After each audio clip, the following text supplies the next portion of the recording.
Hey friends, Sean from SGT Report here with an economic collapse update. Hey, I posted a video earlier today with Jim Willie. That's over at SGT Report. And of course, it's on YouTube on my channel if you guys want to check that out. I think it's interesting. People seem to enjoy it.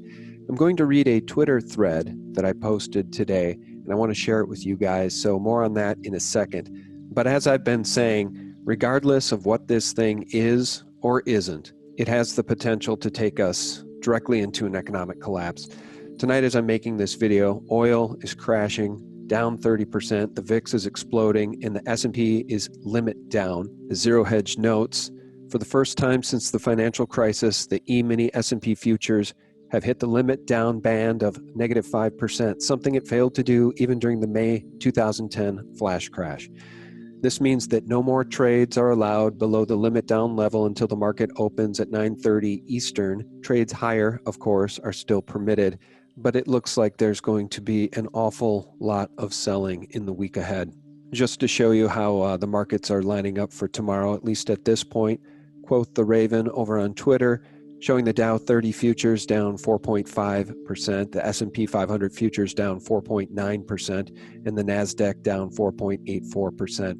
The problem is, guys, and I've talked about this ad nauseum with Bill Holter, Bixweir, and others, is that there's so much leverage in these markets. We can't even account for all the derivatives.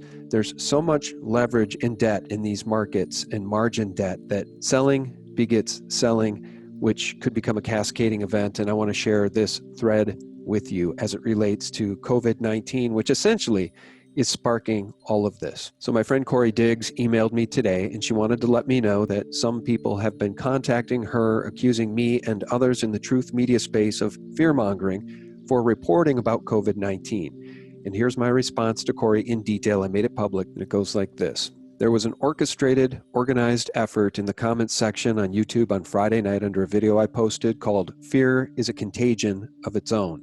Many dozens and dozens of comments were left calling me a fearmonger and saying that they were going to unsub.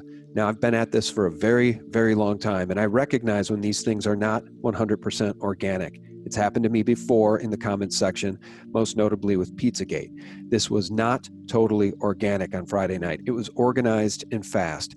Now, what I've been warning specifically about COVID-19 is that an economic collapse will be devastating. Many will die if it occurs. And this thing, whether it's real or not, it doesn't even matter. Whether it's real or not, it looks like it may be leading us directly into an economic collapse.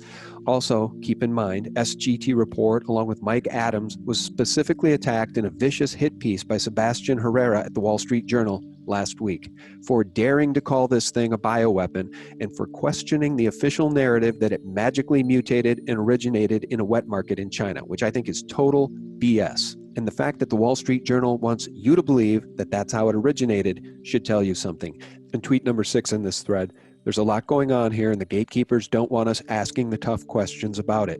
Regardless of what it is, if it's not brought to a swift end, it definitely has the potential to be the black swan, the thing no one saw coming just 6 or 8 weeks ago, that brings on an economic collapse.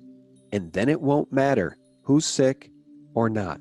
Many people will die because they won't be able to feed themselves or their families. Let's pray it doesn't come to that. But if COVID-19 results in a real pandemic amid an economic collapse, that would be the sum of all fears. And I truly do understand the sentiments of people like George Q. Bailey over there on Twitter, great name, George Bailey, who wrote, "I followed you long enough. I'm trusting you on this, but I trust POTUS too. So I think we're going to be okay." To which I responded, unfortunately, POTUS can't stop this. A market massacre with oil crashing 30% as the VIX explodes and the S&P craters limit down. And you all listening to me know that regardless of what COVID-19 is, real or a hoax, a bioweapon or not, deliberately released or not, it doesn't really matter if it causes the global markets to collapse. And sadly, that's probably exactly what the global elite want. So for those of you who are saying, bring on the collapse because this system sucks, the one that they may try to roll out after this one may be a whole lot worse.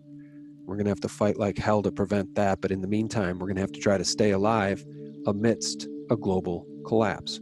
So that is the update for tonight. I wanted to get this information out there. I love you guys. I do appreciate your support. And I thank you for tuning in for real news 24/7 to sgtreport.com, the antidote to corporate propaganda. God bless. Stay safe this week. Bye-bye. We're going to see some shock waves in the gold market, but we might see a $200 to $300 gold move in a single day. Enormous moves up because things are starting to break.